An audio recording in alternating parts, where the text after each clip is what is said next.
guys, this is Lida from the Sypnotix. The Google Pixel 5a can be described in a few simple words: predictable, reliable, and effortlessly Android.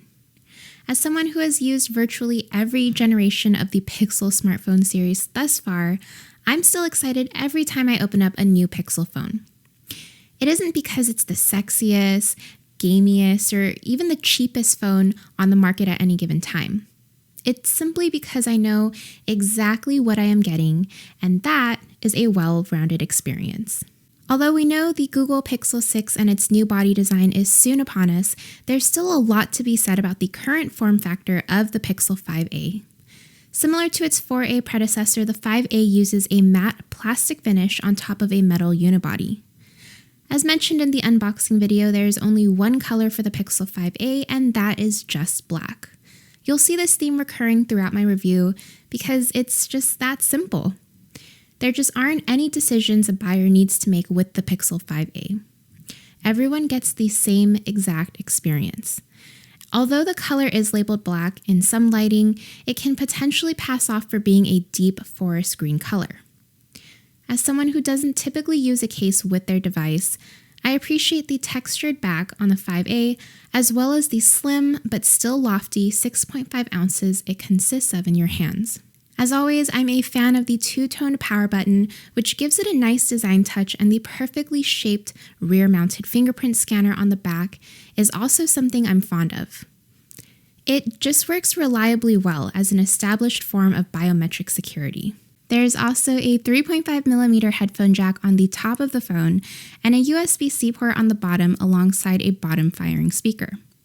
That speaker, combined with the one in the earpiece, form a dual stereo setup that performs quite satisfyingly.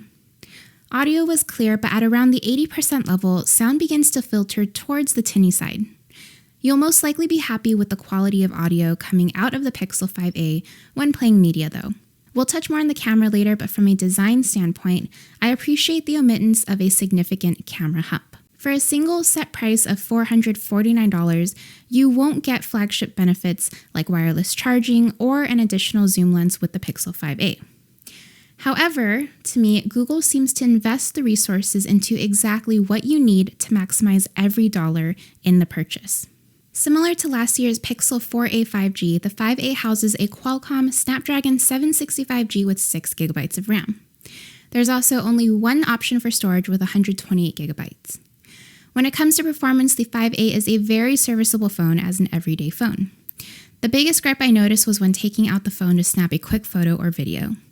This is when I experienced the most lag or stuttering through the camera app, thus costing my opportunity at capturing a moment because the camera was just too slow to launch.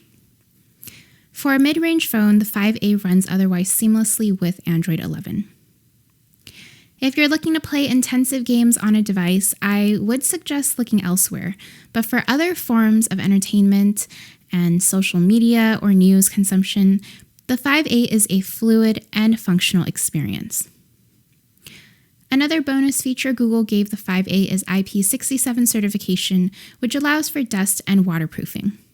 This gives you a bit more peace of mind for the Pixel, lasting longer from wear. As someone who loves watching media on their phone, I was impressed with the 6.3-inch 2400 by 1080p OLED panel. At 415 ppi and utilizing a 60Hz refresh rate, there wasn't anything extraordinary about the viewing experience. However, the pictures were still sharp, vivid, and detailed enough for general consumers to enjoy looking at them. Whether I was watching YouTube videos or streaming Netflix in a sunny or dimly lit room, the Pixel 5a gave me a comfortable viewing angle on the 20:9 aspect ratio display. One bonus to this year's Pixel 5a is Google's use of the Corning Gorilla Glass 6, which appears to give a touch more durability to the phone's display. For a sub-$500 phone, OEMs often use older versions of Gorilla Glass. That is not the case here. Google brought back the 12-megapixel and 16-megapixel dual camera setup found in the Pixel 4a 5G and Pixel 5 for this device. There's also a front-facing 8-megapixel selfie camera.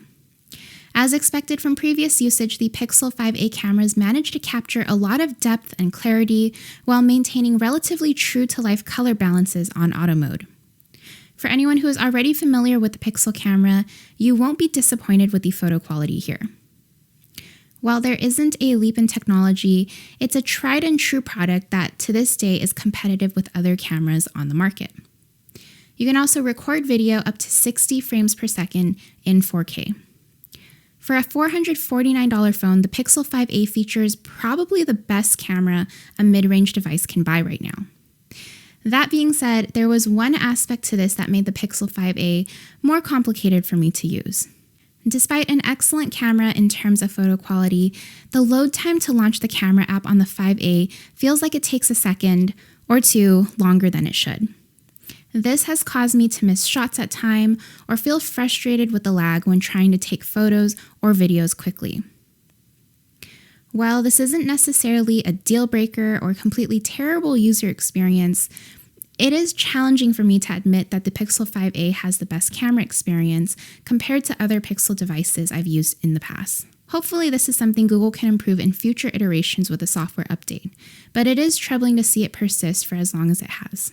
Just about every previous Google Pixel review usually involves me wishing Google included a bigger battery in their devices. My dreams were finally fulfilled here with the 5a. The 4,680 milliamp hour battery is incomparable when compared to any other phone with Pixel in its name. When paired with the 18-watt fast charger, there's really nothing to worry about when it comes to stamina on this device.